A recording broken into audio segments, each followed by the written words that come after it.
Hello, welcome back. This is the start of another reading vlog. You are currently in my kitchen cabinet because I am trying to prep some dinner, but I wanted to go over with you the 3 books that I'm going to be reading in this vlog. So first I have Happy Place by Emily Henry, and I've read all of the other Emily Henry adult romances, and this one I got a advanced listener copy from Libro FM, but my friend Gwen from the channel Gwendolyn Kensinger, she had an extra copy, and so she did a little giveaway on her Patreon for everybody that's a part of her Patreon, the Night Owls, and I won, which is so exciting because I don't usually win like anything.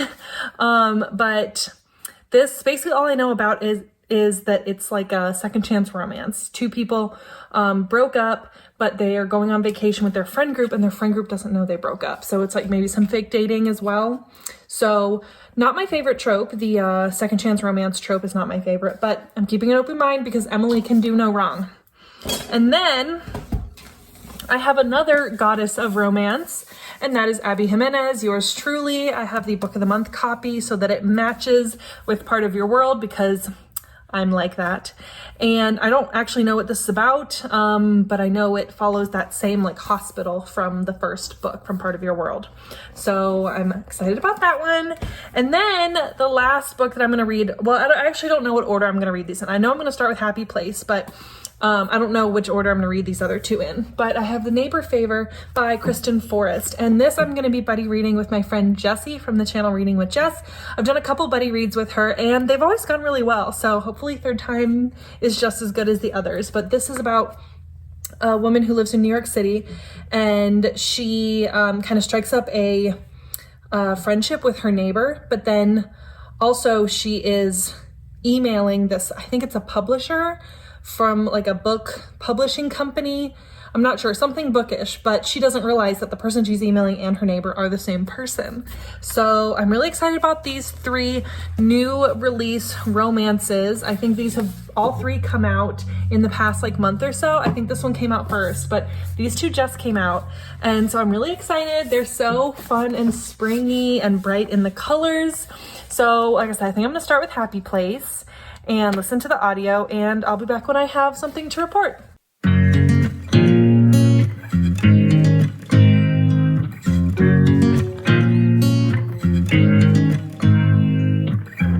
make me nervous.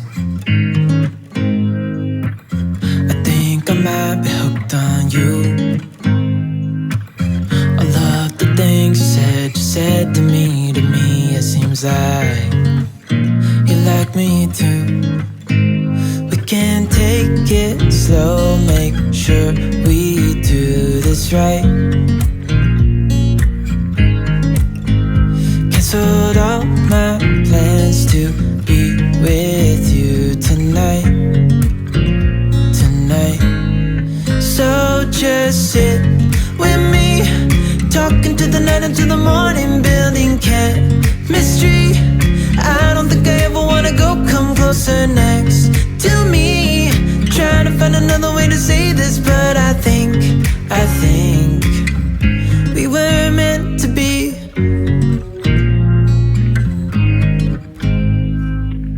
You make me anxious. Hello, I am here to update on The Happy Place by Emily Henry. I am on chapter 21, so I am, I think Goodreads said 55% of the way through. So I am about this far into the book, and I'm not loving it. I wish I was, but I'm not. So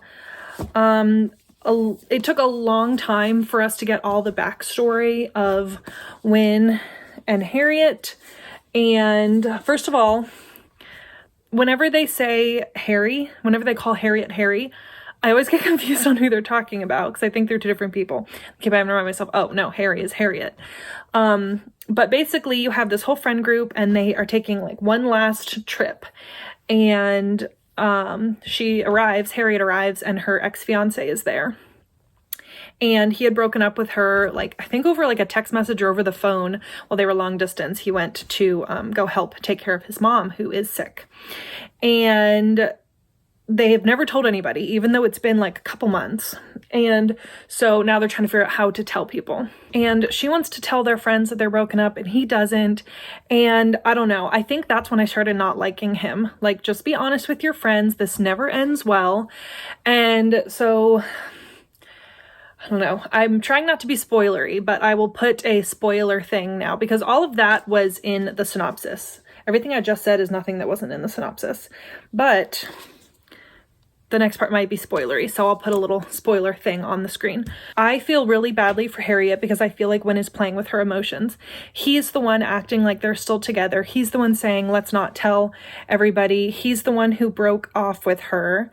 And he is just playing with her emotions. And like, she even at one point says, like, I'm confused because he's acting like they're still together and, you know, being all touchy-feely in front of their friends. And she says, I'm confused. And he's like, well, I'm not.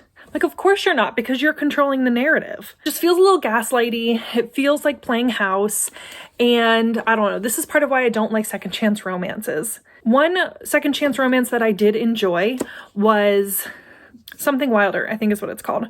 And they were a second chance romance, but they were teenagers. It was like a summer fling, and now they're adults. So that to me seems different. There's less history. They weren't planning a wedding. They weren't in love with each other's families and, you know, had a serious relationship with the families as well, which that's a part that, you know, it didn't really touch on until 50% into the book.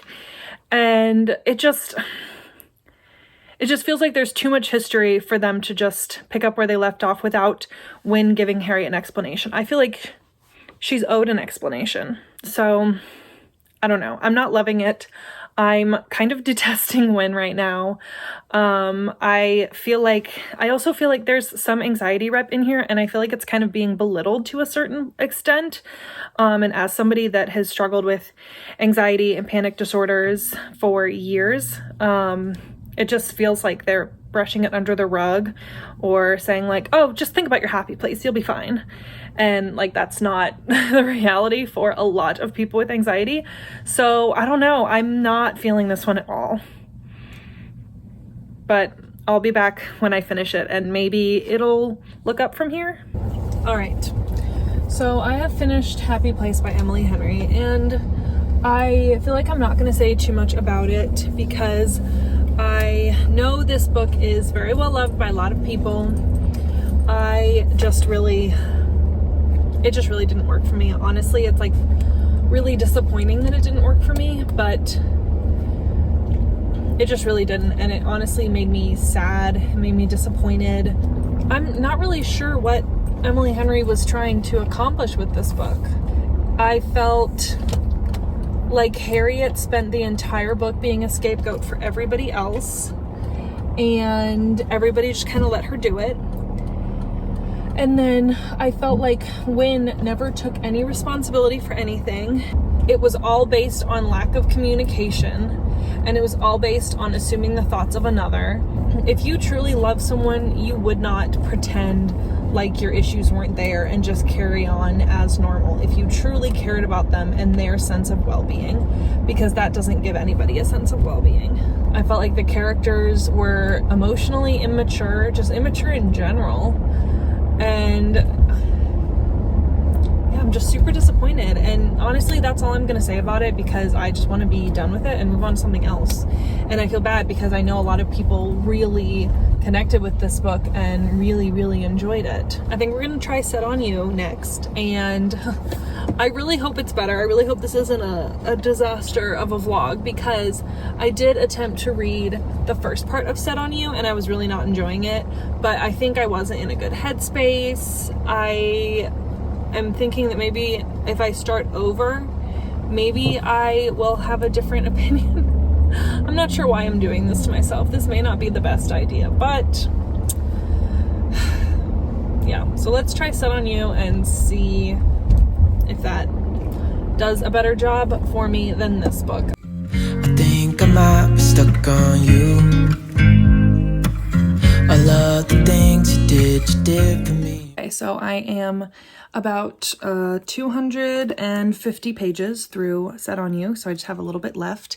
And don't judge me for the dog ear. I dropped my bookmark behind my bed, so I will fix it, I promise. But I wanted to update you before I start my workday from home. I'm about to start in like 5 minutes, so this will be quick. But basically, we're following Crystal, and Crystal kind of has this arch nemesis, Scott, who she gets in these little quips with at the gym. And then she realizes that Scott is actually the grandchild of her grandmother's new fiance. So their like families are going to be, you know, included. So they're like getting to know each other and getting to know each other's families. And so I like that part of it. I do feel like they are pretty immature. They definitely read like college students, like, oh, let me take your phone and hide it. Like, let's make out in the locker room type of thing. But it definitely is like reading more Friends to Lovers, because she's definitely like trying to be friends with him. There's more spice in this one though now that they're like together or whatever, than in X's and O's. So I am enjoying that. In X's and O's, there was just like one spicy scene at the end, and like I usually like a little bit more than that. I don't need a ton of smut, but I like a little bit more. It's not anything earth-shattering, anything crazy, but I am enjoying the experience more reading it now than I did the first time.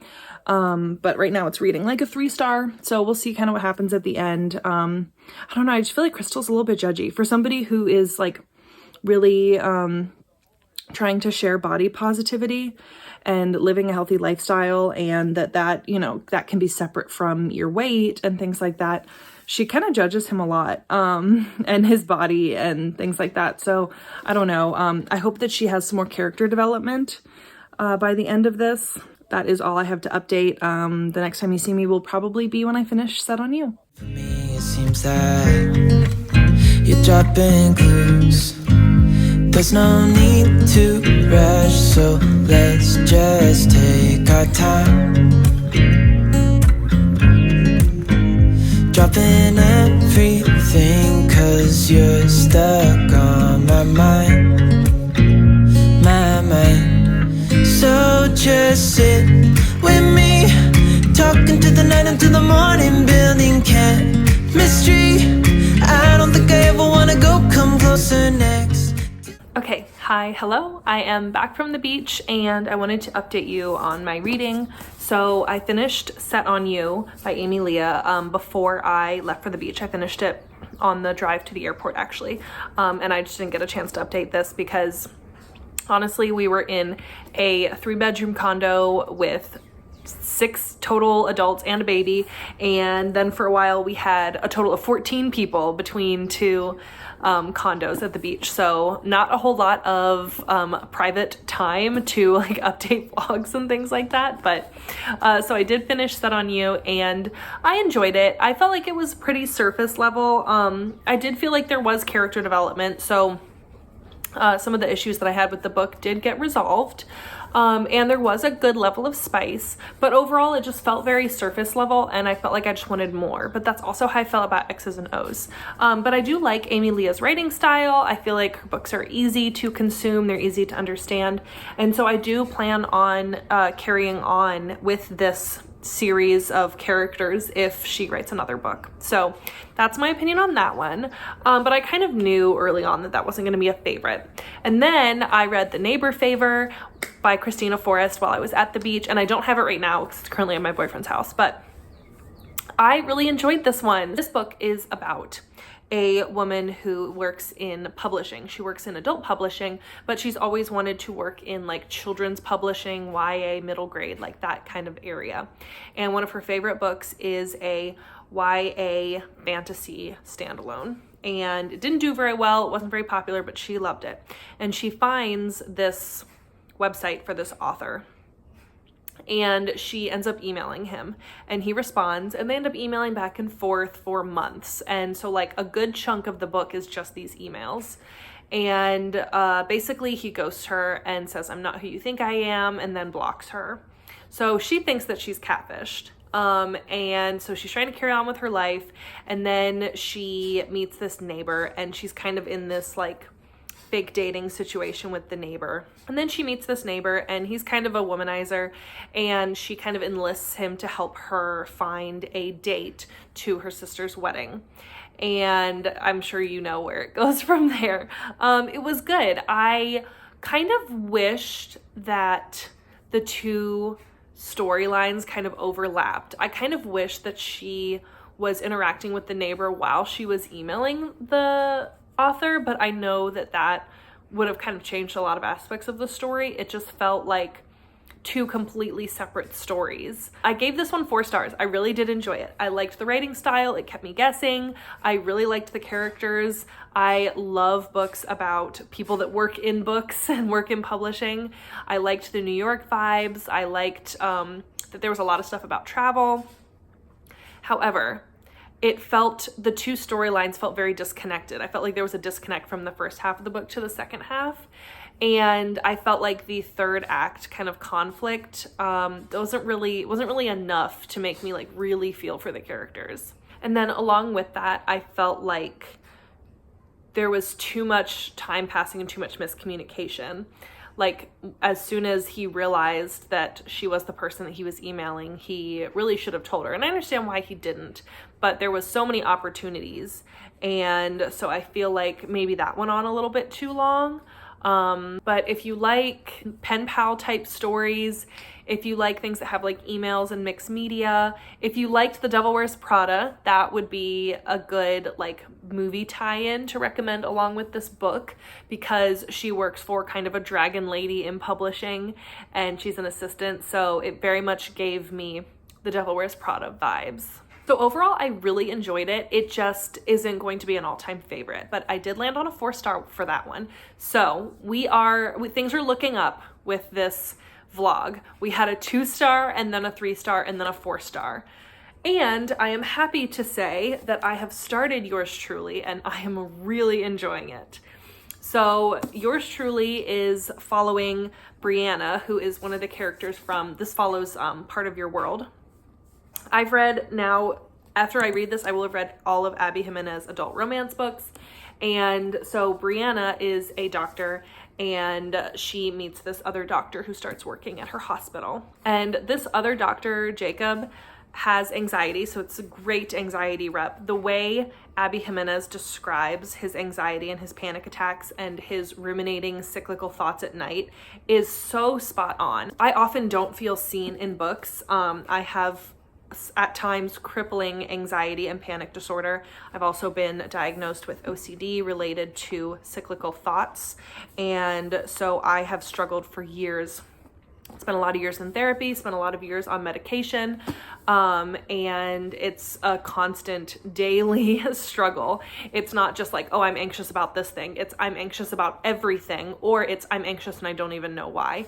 And so the representation for that, for having panic disorder and having that crippling anxiety that sometimes has no antecedent, is often misrepresented in books. And this is so great. I feel so seen by this book in the things that I experience in my life. There's a lot that this book tackles. I feel like Abby Jimenez sometimes almost bites off more than she can chew, but then like she's able to like reel it all in and make it all relate back to each other at the end.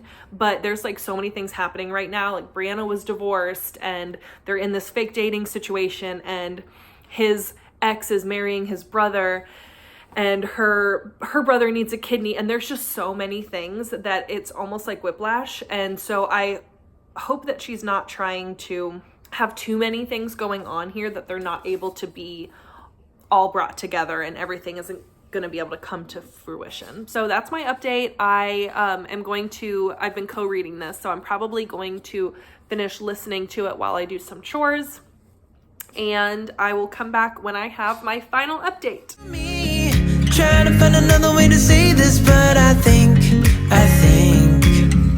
we were meant to be. Oh, we were meant to be. Oh, we were meant to be. Oh, we were meant to be.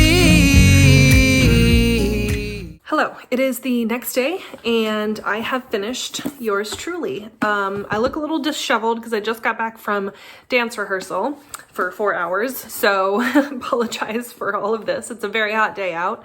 It's 80 degrees today and very humid. And so I finished yours truly, and I am happy to report that this is a 5-star book. So while yes, Abby Jimenez did bite off a lot, everything was kind of brought full circle. I liked the ending. I like how Abby Jimenez has like melancholy endings. It's like bittersweet.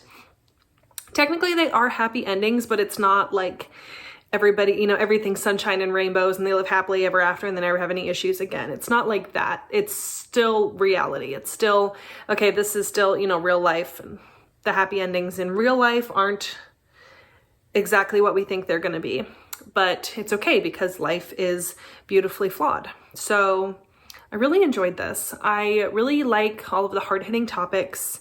There was a point where there was like a lot of miscommunication and I was like, okay, where's this going? But it didn't bother me as much as it typically bothers me in other books like this one. Anyways, the one thing is, Brianna at one point, like, he's having a panic attack and she's like, I love you, I love you, I love you, I love you, I love you, I love you, I love you. And she like says it over and over again. And then like in the next breath, she's like, I'm never going to be with him. I can never see myself with him. We can never be together. I'm like, well then girl, why'd you just say that? Like, I feel like it's one thing to maybe slip and say it like one time, but like, honey, you said it a lot. And then you're like, oh my gosh, no, wait, I didn't mean that. Like, wait a minute. So that was a little bit strange, but I also understand what it is that made her kind of snap out of that and be like, wait a minute, I can't actually be with you. So I'm trying not to give spoilers. Abby Jimenez books, it's very easy to spoil them, I feel like. But anyways, we have finished this vlog and we are ending with a 2-star book that was very disappointing. A 3-star book that was fine, and I would recommend it for a lighthearted, easy read. This would be good for like getting out of a reading slump. And then we have a 4-star book. I have hiccups. And we have a 5-star book. So we ended on a good note, but this was definitely a wild ride. It took me 2 weeks to read these books because I had a couple other things to read in the middle, but thank you so much for joining me while I read some new release romances, and let me know down in the comments if you've read any of these and what you thought of them. And if I have a different opinion from you, I'm sorry. This is just my opinion. Even though I didn't like Happy Place, that doesn't necessarily mean that it's a bad book. It just really didn't do it for me. That's it. But that's the great thing about books, is that we all can have different opinions on them and it's gonna be okay. Also, I'm just noticing that 3 out of the 4 of these are from Berkeley. So thought that was just interesting. That's it. I'm being rambly now. Thank you so much for watching. Please hit that subscribe button if you haven't already. It really helps out my channel. And I will see you in the next video. Bye.